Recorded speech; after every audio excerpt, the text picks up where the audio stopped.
Hey everyone, Ryan here. Welcome back to Plague Scythe Studios, and for a second time in a row, yet another Monger Instruments edition of Soundcheck. Today, we're taking a listen to the Magmin distortion pedal.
Last time we took a good long listen to the Monger Isosceles Boost and TC Electronic integrated preamp clone circuits, which in and of themselves were built around a pedal PCB design. Compared those to the Fortin pedals I have to see how close they got. But today I'm happy to say that this is an entirely original circuit by Monger, or at least it's an original modification of an original circuit, because this is a heavily modified version of a Proco Rat. And I'll be the first to say you should be very much forgiven if you put this next to a Rat 2, like I will in this video, or a Turbo Rat, and had no idea that this had spawned from that circuit, because in tonal capability and complexity, especially in price tag, this thing is on a quite a bit different level than an original Rat.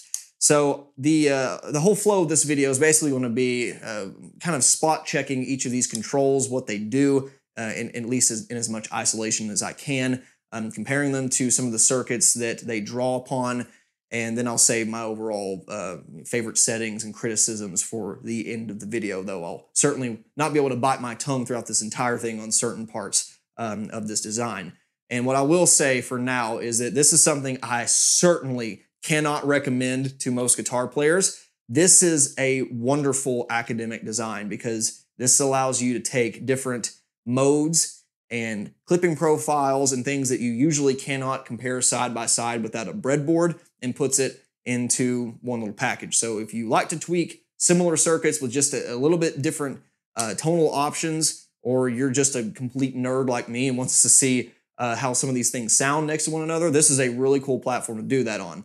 But if you're someone who sticks to one or two modes on your distortion pedal, I think you're going to be paying a lot more money for this than what it's worth to just, slap it on a couple of your favorite settings and never touch it again. So with that, a quick walkthrough of the Magmin pedal. One of the first things you might notice above the epic D&D inspired art are the default level, filter, and distortion controls you would find on a Rat circuit. These are basically the last bastions of familiarity for those of you that use a Rat pedal. And I'll be the first to say, I'm not the biggest Rat fan. I like them for two very distinct sounds, and neither of them are as a pure distortion pedal. In fact, I don't think they're that good as a regular distortion pedal in terms of putting it in front of an entirely clean channel kind of thing. I like it as a ratty, really spitty, snotty boost in front of an already distorted amp like you would hear in early thrash metal like Kill 'Em All. I've been having a really fun time actually with that setup in front of a dual rectifier, single rectifier tone recently.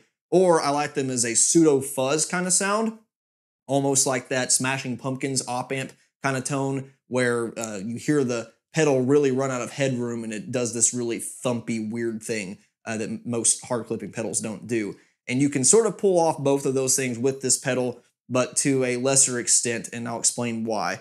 First of all, the output volume does seem to be on par with the Rat I use, though it doesn't seem to be as high on certain settings, though it's hard to compare apples to apples in a lot of ways. The filter also seems to be more full range, or if maybe not necessarily the filter, but whatever cutoff frequencies are happening in the distortion stage, you can definitely hear this as a fuller sounding pedal no matter what setting you have it on, which can be good depending on how you want to use it. But using this as, again, that ratty, course, ratty style boost that I described earlier. This doesn't do quite the same thing with that filter control. The distortion control is what changes so dramatically across the different pedal settings down here, which is something we'll get into in a bit, but it ranges from kind of wimpy, if I'm honest, in certain settings to kind of overbearing in others. So this isn't something you'll be able to just set and forget, and certainly not something that you'll be able to leave level and filter alone, because it changes very dynamically depending on how you have the rest of the controls,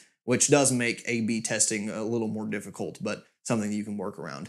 And then finally up here we have a clean blend control. So this basically bypasses the pedal altogether. Over here or near it, you can definitely hear some clipping still going on certain modes. But then the further you dial in, the more of the dirt pedal itself you get. So if you're one of those people that likes what the Rat is doing for the most part, but you just want a little bit of your clean signal blended back in, kind of like you would with a Klon, or if you wanted to use this on a bass guitar, because most of the time if you do use a Rat style pedal on a bass guitar, you've got to route it and kind of blend it back into the signal chain, which is something you might want to do because Rats sound really cool on bass, and this is already built in. My one criticism of the blend control is that unlike a couple of my other pedals that have a similar feature, it is post output volume. And what that means is if you have the boost cranked on this pedal and then you blend back in your guitar, it's blending in that baseline signal level. What I like to see on blend controls is when they put it before the output stage. That way you could still use this as a clean boost and you're only switching between the level of dirt and your clean guitar, if that makes sense. If you play something like the Sparkle Drive from Voodoo Lab mod, the Sparkle Drive mod that is, then you kind of see the difference there. Not a huge deal, but something I would have liked to see a little different. The second row of the pedals where the magic really starts happening with the 2-directional toggle switch and 8-way rotary knob. And these two combined is what determines the distortion profile of this pedal in ways that you simply can't do on most other pedals. This is kind of impossible to talk about in isolation, but I'm going to do my best to baby step through these demos, kind of give you an idea of how they interact. So, as many of you might know, a Rat is a hard clipping pedal, which means the diodes they use for the clipping go to ground on the output stage of the operational amplifier. If you don't know what that means, it doesn't really matter for the sake of tones. It just means that is something that sounds a bit more harsh and oftentimes more like a real tube amplifier when it breaks up. But a soft clipping pedal, something like a tube screamer or a blues breaker, is a different kind of clipping where the waveform isn't quite so harsh, not so square wave, and they place the diodes or whatever clipping elements in the negative feedback loop of the operational amplifier, most of the time that is. So in many cases, on lower distortion levels, even if you compare kind of disparate designs like a tube screamer versus an OD250 or a Rat pedal, they sound sort of similar. It's as you turn up the gain control and really start pushing those diodes or whatever clipping elements there are, that you start to hear the smoothness and the round warmth of something like a tube screamer versus the harsh, more ice-picky sound of a Rat or a Boss DS1 or whatever it might be. So this allows you to kind of change between both of those modes on the fly. And I'll go ahead and tell you that for a lot of the other modes that this interacts with, some of them really aren't that different. And I think some people are going to be surprised by that. Oftentimes what we think of the differences of being between soft clipping and hard clipping come down more to pedal variance and the design of the output stages and what they're doing with the tone stack and how they're filtering frequencies coming in. And I downright think some of the soft clipping modes on here are pointless. So I'll let you determine that for yourself though. Now, there isn't just one soft clipping mode and one hard clipping mode, which according to Dirt Monger isn't that hard of a mod to pull off, and he doesn't really understand why there aren't more Rat style circuits like that, and I guess I can agree with that. But over here, you get to choose what the clipping elements are for each one. So not only do you have 7 variations of soft clipping, you also have 7 variations of hard clipping. This last one, labeled IC, is pure operational amplifier distortion, which means it doesn't soft clip or hard clip. It's just what the amplifier does when you crank it too hard without any clipping elements in there. This is one of my favorites, by the way, because it is loud and it kind of sounds like that TC Electronic Classic boost that I love so much, have on one of my pedal boards when you crank the output, and it blends in really well with amplifier distortion. As you begin turning through these different clipping modes, though, you'll hear this pedal begin to take on the life of other designs that you're familiar with, albeit with just kind of a different frequency response. So, for instance, the soft clipping symmetrical silicon diode mode sounds sort of like a tube screamer, kind of warm and round. But on the asymmetrical silicon diode mode, sounds more like a Boss SD1 or the original OD1. You throw it back into hard clipping on these two modes, turns a little bit more into a rat or traditional OD250 MXR Distortion Plus kind of sound. You can even get something similar to a clone style distortion, again, not with the exact same mid-boost features both before and after the distortion stages when you get through these germanium modes here, S being again symmetrical, A being asymmetrical.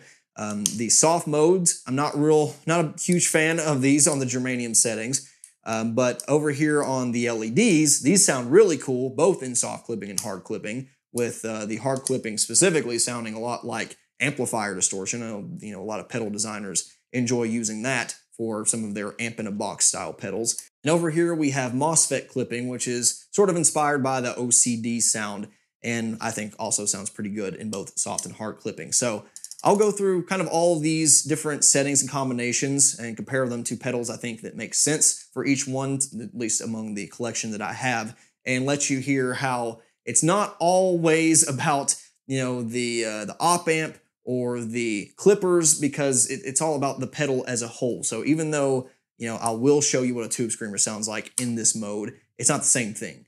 Or even closest to a rat as I can, it's still not the same thing.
though this is a rat circuit at heart, all the changes that were made inspire me to use this in quite a bit of a different way. I guess the most comparable method of using this pedal for me would be like that pseudo fuzz sound, especially on the MOSFET and symmetrical LED mode, of course on hard clipping still.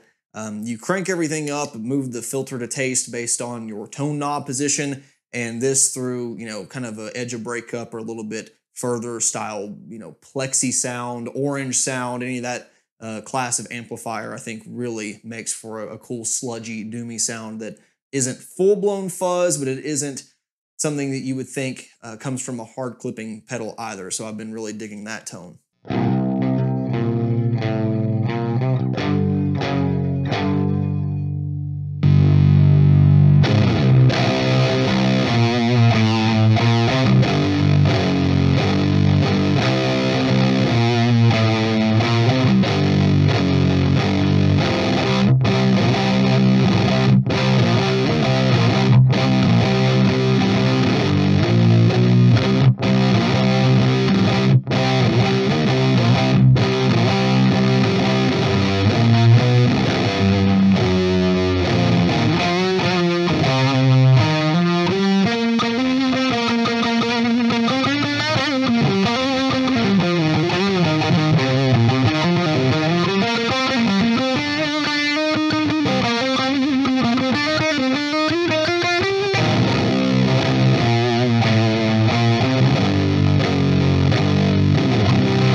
As I mentioned earlier, this can make for a cool gain stage setup where I would use this in a similar manner as an OCD, set up the amplifier clean to edge of breakup, make the pedal sort of a crunch to mid-gain sound, maybe a little woofy and bass heavy compared to what I would normally do, and then use a high output tube screamer style pedal or a simple graphic equalizer before it to filter out some of the low end and maybe even some of the high end I don't want, and make all pedals on at the same time sound more like a boosted, regular tube amplifier, and then back it out as you want to. So for that, I really prefer the asymmetrical LED mode because LEDs kind of clip more like tubes than a lot of other solid state elements, and then you add the asymmetry on top of it, and well, it sounds even more like a tube amplifier. With that, I usually run volume close to unity gain just to keep everything normalized there. Filter almost all the way, just keep all the content there. I tend to shape that sound with my amplifier tone stack. And the distortion, maybe not all the way full bore, but pretty close to it, especially for that mode. And then adjust your other pedal to taste, obviously on the hard clipping mode. This is not something that I would recommend a lot of people do because you're already spending quite a good chunk of change on this pedal and then having to use something else before it to bring it to its full potential. It's kind of silly to me, but it is an option.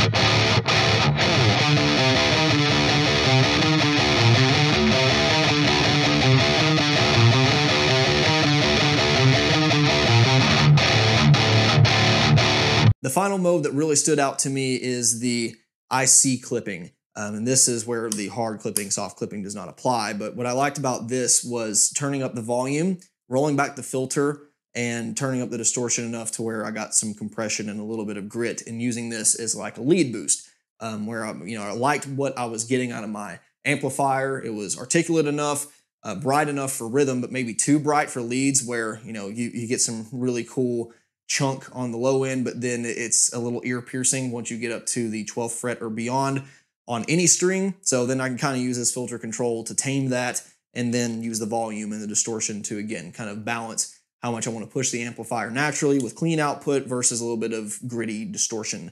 And this makes for a really good lead tone.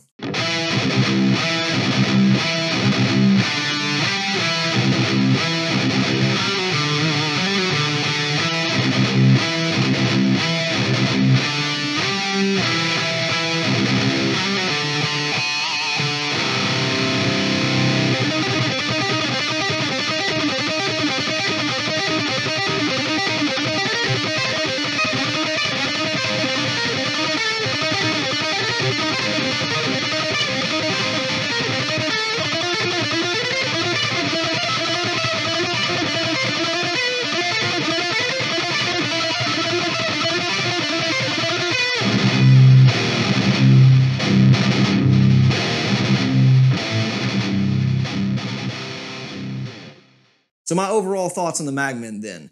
I like the intention of this pedal, and I actually really like the execution in a lot of ways. I just feel some of the tones are not only redundant, but honestly not that impressive for something that you'd be paying, $250 for. Kind of going in order. I mentioned the blend control earlier, how I would prefer to see this moved before the last output stage, but maybe that was an impossibility with the circuit and PCB design.